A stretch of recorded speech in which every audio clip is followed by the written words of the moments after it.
आप लोगों से मैंने कहा था कि भाई इन्वेस्टमेंट के मुतालिक जितने सवाल हैं सारे मुझे भेजे ना, तो आप लोगों में से बहुत सारे सवाल, तकरीबन 90 से ज़्यादा सवाल मेरे पास आए।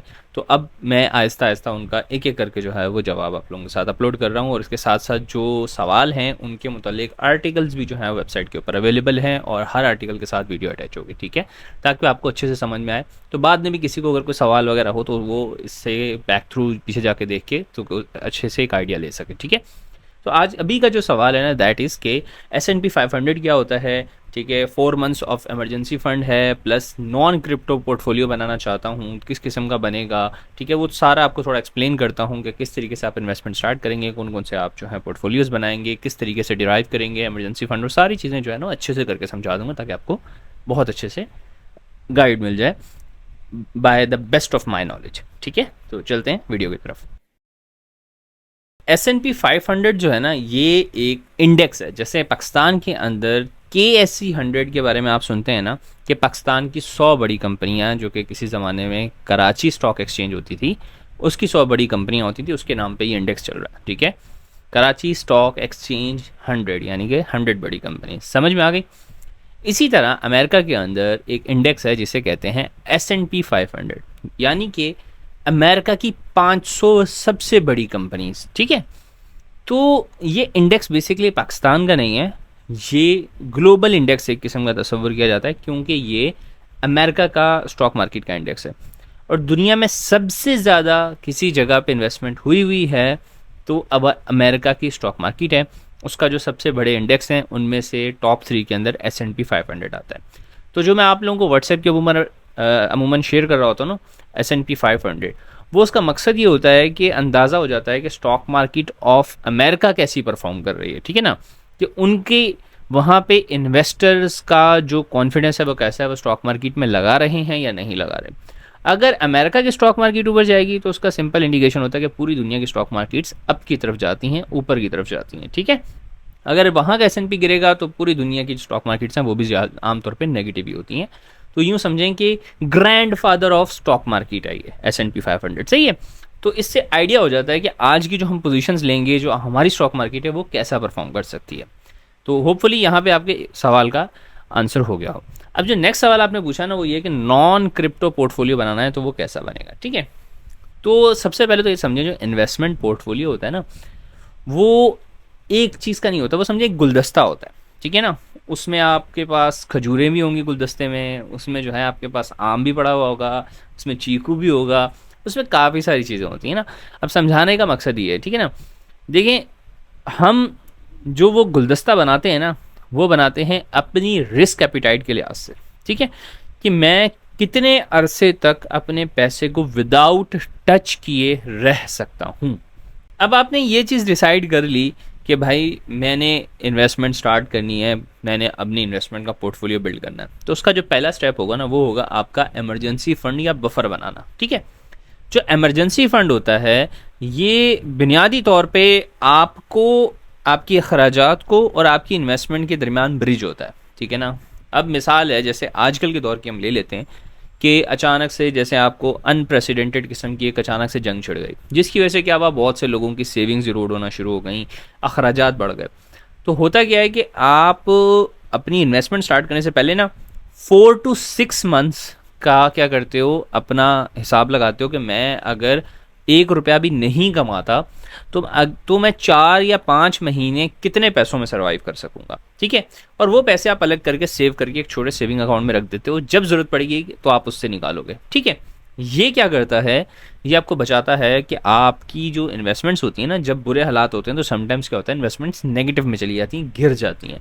तो अगर मजबूरी में आपके अखराजात ख़त्म हो गए, मिसाल के तौर पर कोई जॉब चली गई भाई इस जंग की वजह से, तो अब आपको पैसे की ज़रूरत है, तो आप अपनी जो इन्वेस्टमेंट्स हैं वो नेगेटिव में बेचोगे। मिसाल के तौर पे गोल्ड आपने लिया 5.5 का, आपको 5,10,000 में बेचना पड़ा, क्यों, क्योंकि आपके पैसे ख़त्म हो गए। तो ये जो इमरजेंसी फंड होता है, ये बफर का काम करता है, ये आपको इस चीज़ से बचाता है, ठीक है। पहला स्टेप आपका ये होता है। फिर आप क्या करते हो, जब फिर जाते हो, सेकंड चीज़ जो आपकी पोर्टफोलियो ऑफ इन्वेस्टमेंट होता है, उसका सबसे बड़ा चंक होता है, वो जाता है इक्विटीज़ के अंदर। इक्विटीज़ या सिक्योरिटीज़, सादा ज़ुबान में स्टॉक मार्केट के अंदर। स्टॉक मार्केट क्या होती है कि जितना आपकी एज जो है ना ज़्यादा होती जाती है, उतना आप डिफेंसिव खेलते हो, ठीक है। जितने आप यंग होते हो उतना आप एग्रेसिव खेलते हो। ये ऐसे ही एक क्रिकेट का मैच कि अगर आपके पास टारगेट जो है वो बहुत बड़ा है, ठीक है ना, और आपको पता है पीछे बहुत बड़ी टीम पड़ी हुई है, तो आप क्या करते हो, फिर छक्के लगाने की कोशिश करते हो ना कि अच्छा खेल लें। लेकिन आपको पता है कि भाई आप आखिरी बैट्समैन रहते हो तो आप सेफ खेलते हो। तो same goes for the investments. जब आपको पता है कि आप बुढ़ापे में जा चुके हो ना, अब आपके पास रिस्क लेने की गलती नहीं कर सकते आप। मिसाल के तौर पे आपको हैवी रिस्क लो तो आपको बुढ़ापे के सारे पैसे ज़ाया हो गए, फिर आप क्या करोगे, किसी के मोहताज हो जाओगे। यंग एज में ऐसा नहीं होता, क्योंकि यंग एज में पूरी ज़िंदगी पड़ी होती है। अगर इंसान बुरे हालात में फंस भी जाता है तो वो रिकवर कर जाता है, ठीक है ना। तो जो आपका 30 से लेके 70% तक जो आपकी इन्वेस्टमेंट्स होती हैं वो यूजुअली इक्विटीज़ में या सिक्योरिटीज़ में होती हैं।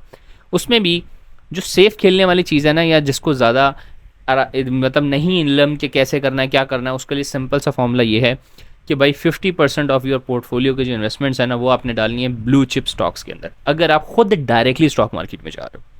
वरना आप म्यूचुअल फंड के थ्रू भी स्टॉक मार्केट का एक्सपोजर ले सकते हो, ठीक है। म्यूचुअल फंड क्या है कि आपने किसी कंपनी को पैसे दे दिए, भाई वो अपनी मैनेजमेंट की फीस चार्ज करेगी और आपके पैसे को ग्रो कराएगी, सही है।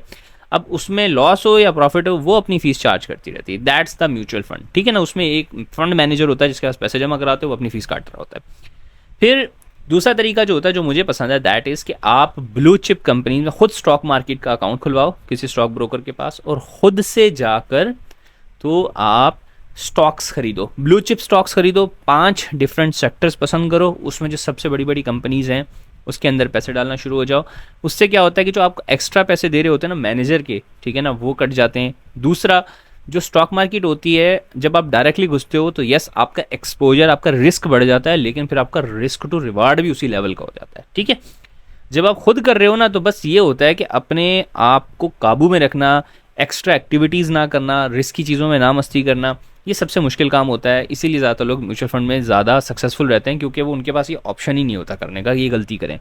जब खुद करते हो तो रिवार्ड्स तो ज़्यादा होते हैं, फिर उसमें ये मस्ती करने की भी हरकत होती है।